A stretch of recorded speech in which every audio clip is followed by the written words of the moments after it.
중개 수수료가 네. 이 가계 매출에 차지하는 비율이라든지 네. 그 대책을 지금까지 중개부 네. 차원에서 마련하신 적이 있어요? 네, 가게별로는 조금 다르다고는 알고 있고요. 또 그게 저 소액으로 팔 예, 때 더 많이 중기부에서 되어 지금껏 있습니다. 대책 마련한 적 없지요.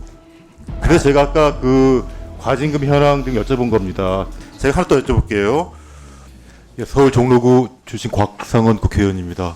예, 벤처기업의 지원이 국가 경제 미래에 중요한 것처럼 중소기업, 특히 소상공인 보호는 국가 경제 현재, 지금이 아주 중요합니다. 아까 존경하는 정진우 의원님께 말씀하신 것처럼 우리 국민의 5분의 2 가량은 소상공인에 해당합니다. 이 소상공인을 보호하는 것이 사실상 국민을 보호하는 것이고 장관님께서 그 관점에서 꼭 중기부를 잘 이끌어주시기 바랍니다. 네, 열심히 하겠습니다. 예, 하나 더 여쭤보겠습니다. 아까 오세희 의원님께서 이렇게 말씀하셨어요. 배달의 민족 관련한 질의를 하셨었는데요.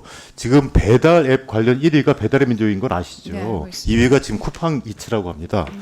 이 배달의 민족이라는 앱은 앱 시장에서 점유율 61.4%라고 하는데 이곳이 지난 7월 10일에 외식업주가 부담하는 중개 수수료를 다음 달인 8월부터 음식값을 기준으로 6.8%에서 9.8% 한 대폭 인상하는 곳인데 대폭 인상하는 방안을 검토하고 있다고 합니다.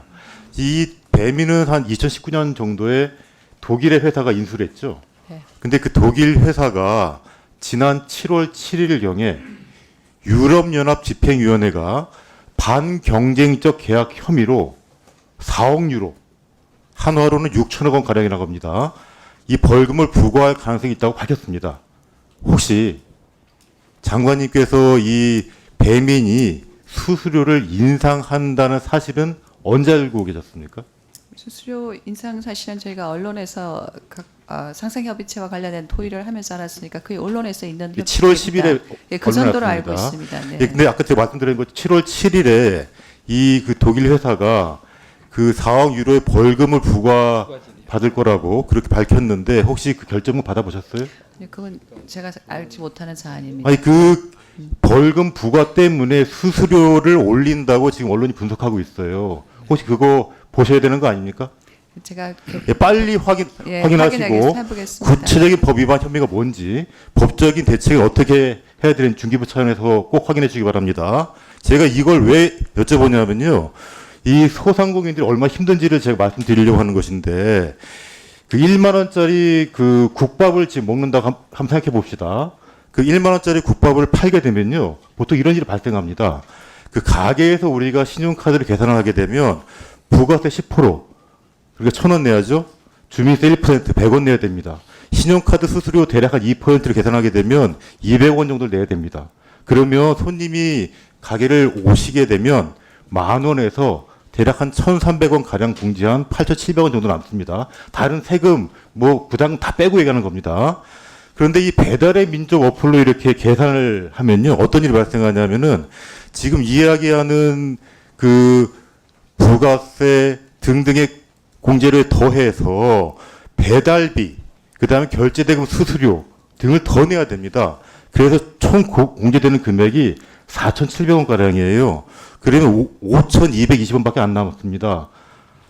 거의 절반을 세금하고 수수료를 내는 거죠. 혹시 알고 계세요? 네, 알고 있습니다. 아, 그래요? 네, 네. 자, 그러면 국밥 사장님이 한 달에 몇 그릇 팔아야지 그 가게 유지하는지 아십니까?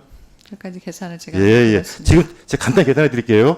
한 달에 가게 임대료 200만 원, 관리비 100만 원, 직원 한 명 급여 200만 원만 계산하겠습니다.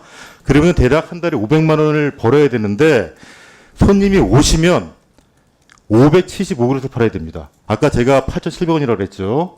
근데 배달의 민족으로 배달을 하게 되면 958그릇을 팔아야 돼요. 거의 2배를 팔아야 됩니다. 그런데 지금 이 배달의 민족이 수수료를 올린다고 하는 겁니다. 혹시 알아보셨어요? 아, 거기 중개 수수료가 네. 이 가게 매출에 차지하는 비율이라든지 네. 그 대책을 지금까지 중개부 네. 차원에서 마련하신 적이 있어요? 네, 가게별로는 조금 다르다고는 알고 있고요. 또 그게 저 소액으로 팔 때 예, 더 많이 되어 중기부에서 있습니다. 지금껏 대책 마련한 적 없지요. 그래서 제가 아까 그 과징금 현황 등 여쭤본 겁니다. 네. 예, 제가 하나 더 여쭤볼게요. 장관님 혹시 독점 규제 및 공정거래에 관한 법률이 있다는 거 알고 계시죠? 네, 알고 예, 있습니다. 네. 아마 그 장관님께서 이 법, 그러니까 공정거래법 따라서 공정거래위원회에 고발 요청할 수 있다는 거 알고 계세요? 그런 조항이 있어요. 예. 공정거래법 위반 혐의가 있으면 중소기업부 장관이 공정거래위원회에 고발 요청을 할 수 있는 규정이 있습니다. 의무고발 제도에 대해서 말씀하시는 거죠? 의무고발 제도에 대해서 말씀하시는 거죠? 할 수 있습니다. 네. 지금 이 수준을 높인 것이 불공정 거래 행위에 해당되는 것으로 보이는데 혹시 장관께서 소상공인의 보호를 위해서 이 공정거래법적 고발 요청 제도를 적극 활용하실 수가 없으세요? 공정거래법상 의무고발 제도에서 중기부 장관이 의무고발을 하기 위해서는 먼저 공정위가 검사를 하고 미고발한 사항을 저희에게 통보해 올 때 재심의를 하게 되어 있습니다. 만약 재심의 과정이 되면 당연히 이 부분에 대해서 면밀히 살펴보도록 하겠습니다. 중소벤처기업부 장관이 지난 정부 때는 매년 10건 정도 고발 요청했는데 중소기업 정도 들어서는 단 2건밖에 안 했어요. 제가 한번 적극적으로 고려해보자. 근데 오늘 네, 그렇습니다.